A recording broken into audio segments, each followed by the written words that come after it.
Good morning, welcome to my channel lovely life with Nivedita. এই যে আমার সেই মানি প্ল্যান্টটি কি সুন্দর বড় হয়ে গিয়েছে, রোজ রোজ দেখি আর ভাবি কি গাছটা মরে যাচ্ছিল, সেখান থেকে কতটা গ্রোথ। খুব ভালো একটা ডিসিশন নিয়েছিলাম যে এমনি জলের থেকে মাটিতে লাগিয়েছিলাম, সেটাও একটা বন্ধুর কথায়। তারপরে ভোরবেলা উঠেছি, মেঘার স্কুল ছিল, তো বানিয়ে নিলাম চাউমিন। নর্মাল চাউমিন বানিয়েছি আজকে, ডিম চাউমিন, যেরকম আমরা টিফিন নিতাম আর কি ছোটোবেলায়, সেই চাউমিন বানিয়েছি আলু ডিম দিয়ে একটুখানি পেঁয়াজ দিয়ে। এই ছিল আজকে ওর টিফিন। তার সাথে নিয়েছিল একটা ডিম সিদ্ধ। এই ডিম সিদ্ধটা দিয়েছি তার কারণ সকালে তো আর খেতে পারে না, খালি পেটে ডিম সিদ্ধ খেলে নাকি ওর পেটে ব্যথা করে। ব্যাগপত্র গুছিয়ে নিলাম, মেঘাও ততক্ষণে রেডি হয়ে নিল, ছাড়তে চলে গেলাম। আর এই যে সেই আম গাছ, আম গাছে সত্যি 2-4টে আম ধরেছে, কিন্তু কি দারুণ লাগছে। তারপরে চলে গেলাম ফুল কিনতে। গুড মর্নিং, সকাল শুরু হয়ে গিয়েছে, অনেকক্ষণ হলো ভোরবেলা উঠেছি। তো এখন আপাতত বানিয়ে নিলাম 1 কাপ চা। চা খাই, তারপরে আপনাদের সাথে আবার দেখা হচ্ছে একটু পরেই। এই যে দুধ চা বানিয়ে নিলাম। কি করব, মাঝে মাঝে ক্রেভিং হয়, যদিও আমি দুধ চা খাওয়া একদম ছেড়ে দিয়েছি, তা মাঝে মাঝে ক্রেভিং হয়। সকালবেলাটা একদমই খাওয়া উচিত না, তবুও নিজেকে রেজিস্ট করতে পারিনি।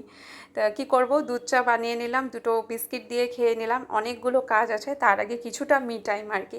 কাজ বলতে বিশাল একটা কাজ, তার আগে সমস্ত বিছানাপত্রের চাদর চেঞ্জ করে নিলাম। আমার ঘরে যত জামা কাপড় ছিল ওই খাটের ওপরে সব কিছু গুছিয়ে নিলাম। ওই ঘরের খাটের বিছানাও সম্পূর্ণ গুছিয়ে নিয়ে এবার লেগে পড়বো আসল কাজে। আসল কাজ বলতে যেটা, সেটা হচ্ছে আলমারি গুছানো। আমার আলমারি একেবারেই অগোছালো হয়ে গিয়েছে, ছোট আলমারির মধ্যে আটছেও না অনেক কিছু। তাই এই যে দেখুন অবস্থা, একেবারেই অগোছালো অবস্থা। তবুও তো নিচের এই যে সেকেন্ড তাকটা একটু গুছিয়েছি, তাও মোটামুটি রয়েছে, কিন্তু একেবারে লাস্ট তাকে যে আমার 2 পিস 3 পিস থাকে, সেটা একেবারেই অবস্থা খারাপ। এই যে মনে হবে কি লাটের মতো বের করছি, কিন্তু আসলে সবগুলো আয়রন করা। কিন্তু এই লাটের মতো বের করতে গিয়ে মনে হচ্ছে যেন একেবারেই নোংরা অবস্থা। আসলে কিন্তু নয়, সমস্ত কিছু ধোয়া আয়রন করা, সেগুলোকেই গুছাবো। অনেক দিন গুছানো হয় না, একটার পরে একটা বেরিয়েছে। অনেকক্ষণের চেষ্টায় এই যে মোটামুটি নিচের তাকটা গোছানো হলো, তবুও আটছে না, অনেক জামা কাপড় হয়ে গিয়েছে। ক্লান্ত হয়ে গিয়েছিলাম, বসে পড়লাম। মেঘার জন্য কিছু কোশ্চেন লেখার ছিল, তার কারণ ওর পরীক্ষা আসছে। তো সেই কোশ্চেন লেখা হয়ে গেলে আজকে অনেকগুলো জামা কাপড় জমেছিল, সেইগুলো নিয়ে ওয়াশিং মেশিনে দিতে গেলাম, নিচে দিলাম। তখন দেখলাম মা আচার বানাচ্ছে। এই লঙ্কা বলছি, আমের ঝাল আচার বানাচ্ছে। এই আমের ঝাল আচার মার খুব পছন্দের।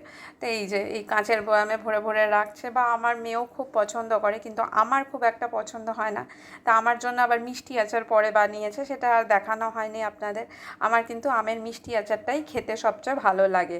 তারপরে ওপরে চলে এলাম, দেখলাম কিছুক্ষণ, তারপরে ওপরে এসে এই যে মেঘার এই আলমারিটাকে গুছালাম। এটা তবুও মোটামুটি গোছানো হয়েছে, এটাও একদম লাট হয়েছিল। অনেকক্ষণের চেষ্টায় গুছিয়ে নিলাম, গুছিয়ে নিয়ে বিকেলবেলা মেঘাকে নিয়ে বেরিয়ে পড়লাম টিউশনে। এই যে তারপরে ওকে টিউশনে দিয়ে এম বাজারে গিয়েছিলাম, একটা প্যান্ট কিনলাম, সাথে আরও কিছু জিনিস কিনেছি। দুজনে মিলে এই সেলুনে চলে এলাম। তারপরে মেঘার একটা চুলের ট্রিটমেন্টের দরকার ছিল, কাটিং দরকার ছিল, করলাম। সাথে সাথে আমিও কিছুটা ট্রিটমেন্ট করে নিলাম, কারণ তারপরে আর কবে যাব তার ঠিক নেই, আবার হয়তো 2-3 মাস পরে যাব। তাই এই যে মেঘার ট্রিটমেন্ট হচ্ছে, তারপরে ধীরে ধীরে অনেকক্ষণ কাটিয়ে বাড়ি ফিরে এসেছি।